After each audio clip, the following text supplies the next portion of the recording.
हाय, मैं डॉक्टर शरयू। और हम लोग अभी फिर से ब्रेस्ट के एक दो तीन वीडियोस बनाने वाले हैं, क्योंकि कुछ क्वेरीज ऐसी आ गई है जिसके लिए मुझे फिर से ब्रेस्ट के डिजीज़ेस के ऊपर बात करना ज़रूरी है। अभी बहुत प्रॉब्लम होती है यूट्यूब को जब हम लोग पिक्चराइजेशन एक्चुअली डिजीज़ का दिखाते हैं तो उन्हें अच्छा नहीं लगता।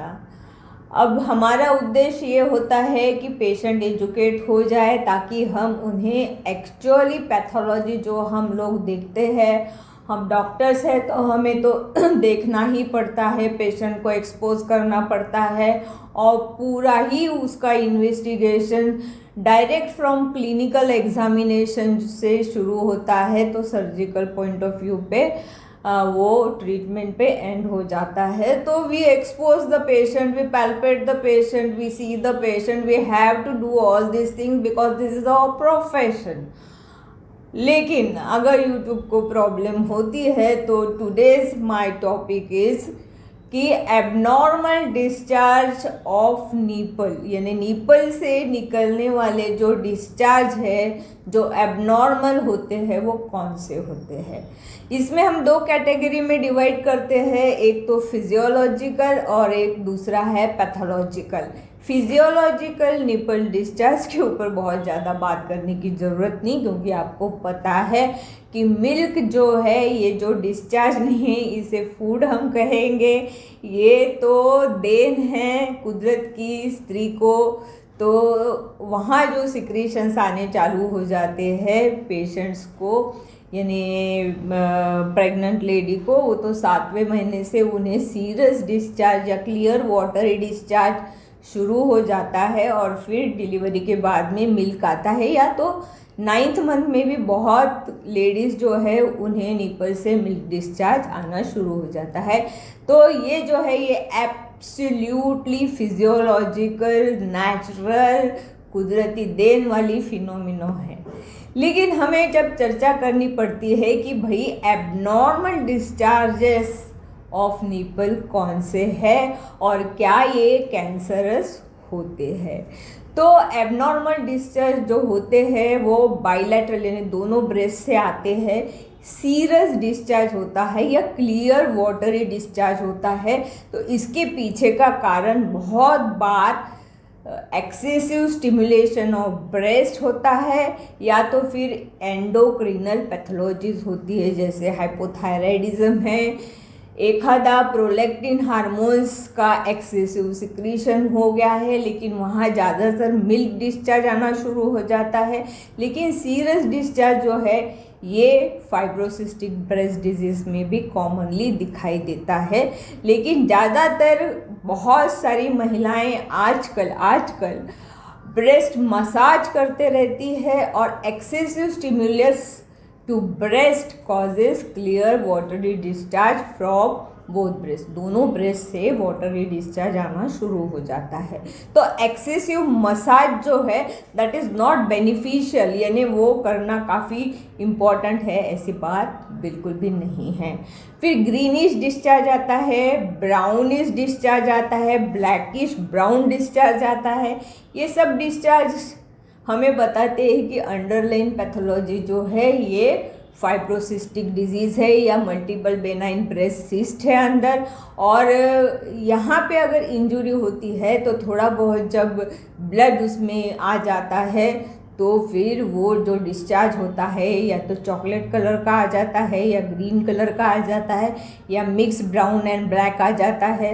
तो हमें ढूंढना पड़ता है, हमें स्क्रीन आउट करना पड़ता है। इम्पोर्टेंस इसका तब होता है जब अंडरलाइन पैथोलॉजी हमें मिले, यानी लंप या कोई गठान हमें निपल के नीचे या एरियोला के कॉम्प्लेक्स में अगर मिलती है तो इसका इम्पोर्टेंस बढ़ जाता है, क्योंकि डक्ट पैपिलोमाज होते हैं, डक्टुलर ब्लॉकेजेस होते हैं, वहाँ अल्सरेशंस होते हैं, तो सिक्रीशंस आने चालू हो जाते हैं। ये इससे भी ज़्यादा इम्पोर्टेंट जो है जो blood discharge from the nipple. हमें डर लगता है जब ब्लड डिस्चार्ज हमें निपल से आना शुरू हो जाता है तो पेशेंट डर जाते हैं। लेकिन कैंसरस है क्या, ये इम्पॉर्टेंट है।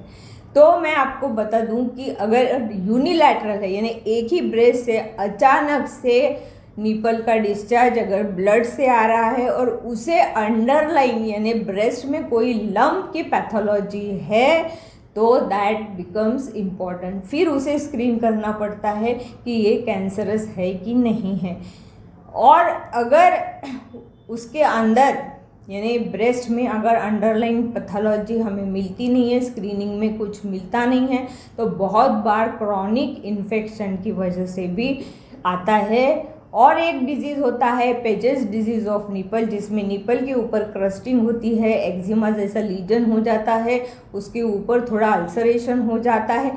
लेकिन ये रेयर कंडीशन है, इसमें कैंसरस हो सकता है, लेकिन निपल एरियोला कॉम्प्लेक्स के बेनीथ हमें एक आधा लम्प दिखना काफ़ी ज़रूरी हो जाता है। तो पेशेंट को स्क्रीनिंग करना पड़ता है, पैथोलॉजिकल है या फिजियोलॉजिकल है, इसे डिफाइन करना बहुत ज़रूरी हो जाता है। इन्वेस्टिगेशंस बहुत ज़्यादा करने पड़ते हैं, हमें स्क्रीन करना पड़ता है, पेशेंट को कंटिन्यूस फॉलोअप्स पे रखना पड़ता है। लेकिन बहुत बार हम इसका साइटोलॉजी कर लेते हैं, मतलब जो फ्लूइड निकलता है, सिक्रीशन निकलता है निपल से, हम उसका क्या करते हैं, साइटोलॉजिकल एग्जामिनेशन करते हैं। और साइटोलॉजिकल एग्जामिनेशन हमें बहुत क्ल्यू नहीं देता है। अगर वो निगेटिव आती है तो इट डजंट मीन कि पेशेंट को कैंसर नहीं है।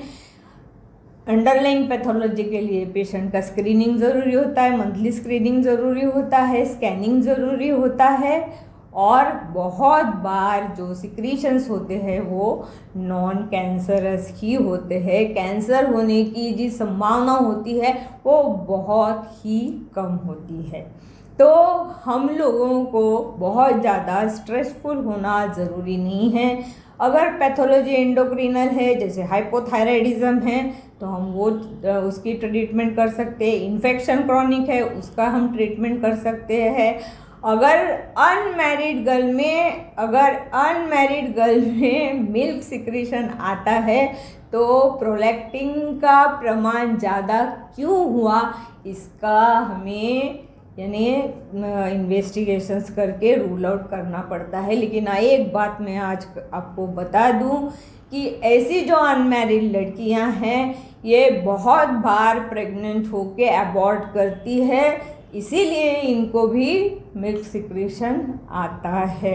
क्योंकि आजकल दुनिया बहुत बदल गई है, लड़कियां हॉस्टलर्स हो गई है, रूम्स में रहती है, इनके भी फ्रेंड्स होते हैं और फिर इनके भी अबॉर्शंस होते रहते हैं। तो this is one of the thing why unmarried girls को भी ब्रेस्ट सिक्रीशंस आते हैं और उनके भी ब्रेस्ट में मिल्क सिक्रीशन आता है। लेकिन मिल्क सिक्रीशन का एक कॉज जो है वो पिट्यूटरी ट्यूमर है, तो हमें देखना पड़ता है। कभी कभी पेशेंट को वो रूल आउट करना पड़ता है कि तुम्हें कोई ट्यूमरस कंडीशन पिट्यूटरी ग्लैंड जो ब्रेन में होती है, जो प्रोलैक्टिन सिक्रेट करती है, तो वो है कि वो देखना पड़ता है।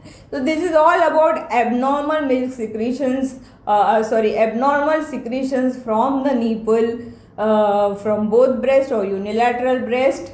तो लाइक कीजिएगा, शेयर करना मत भूलना, और अगर सब्सक्राइब नहीं किया तो ज़रूर कर लेना। धन्यवाद।